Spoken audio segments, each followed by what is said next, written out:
Classic Legends has finally made the rebirth of the beloved Yezdi brand official with three new motorcycles: the Yezdi Adventure, the Yezdi Scrambler, and the Yezdi Roadster.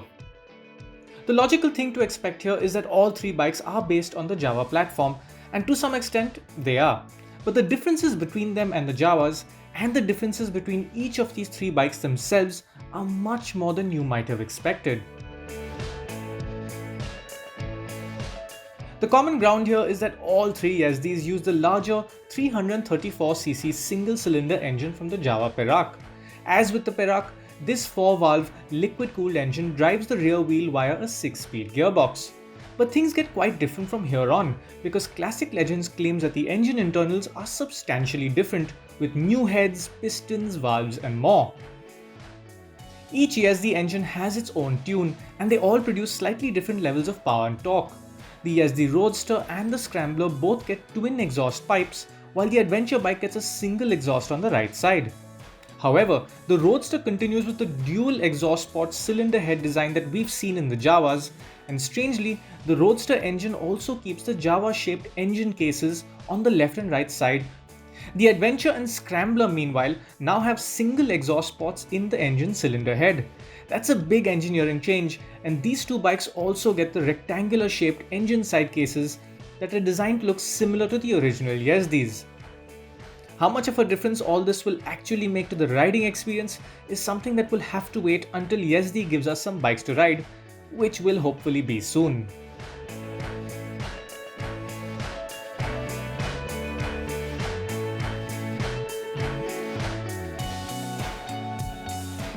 Visually, all three look quite different to the existing Javas, although there's no getting away from the fact that the Yezdi Adventure has many similarities to its direct rival, the Royal Enfield Himalayan. These include the round headlamp, the shape of the windscreen, the double front fender design, the split seats, and even the tubular metal structures around the fuel tank. Where the Yezdi aims to differentiate itself is by offering more technology, like a large LCD display that can be tilted to the rider's liking.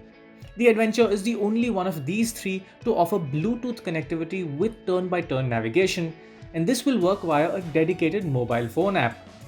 As for the Yezdi Scrambler, as its name suggests, this will be a Scrambler-style motorcycle, and currently it's the only one of its kind on sale in India at this price point.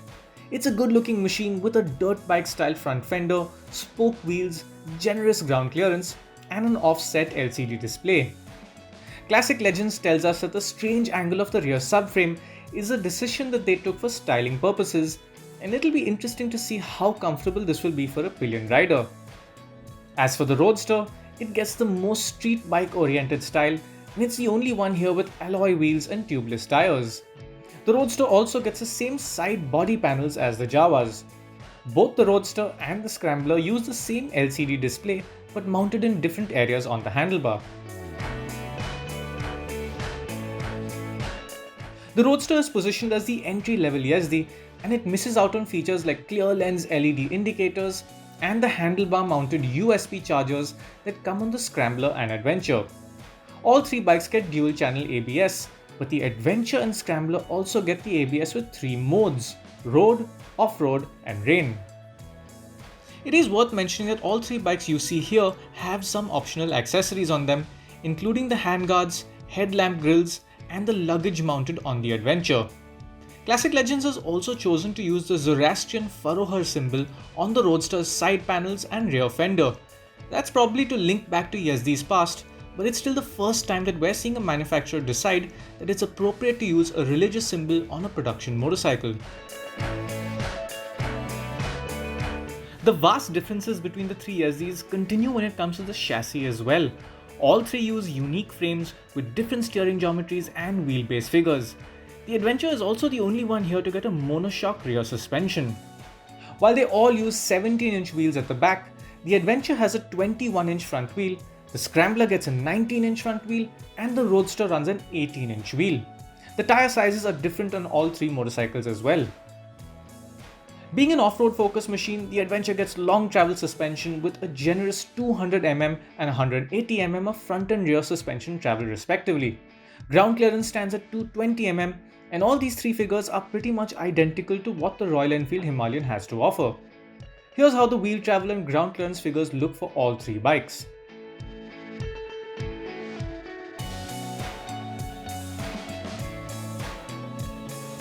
Yezdi has just revealed prices, with the Roadster being the most affordable, the Scrambler finding the middle ground, and the Adventure being the top model. Given the larger engines and added technology, it's not a surprise to see that they are priced above the regular Jawas, but the differential seems reasonable, and the Adventure in particular is priced pretty much on par with the Royal Enfield Himalayan. Let us know which of these new Yezdis you find the most appealing and why in the comments section below. And don't forget to like this video and subscribe to Autocar India if you haven't already.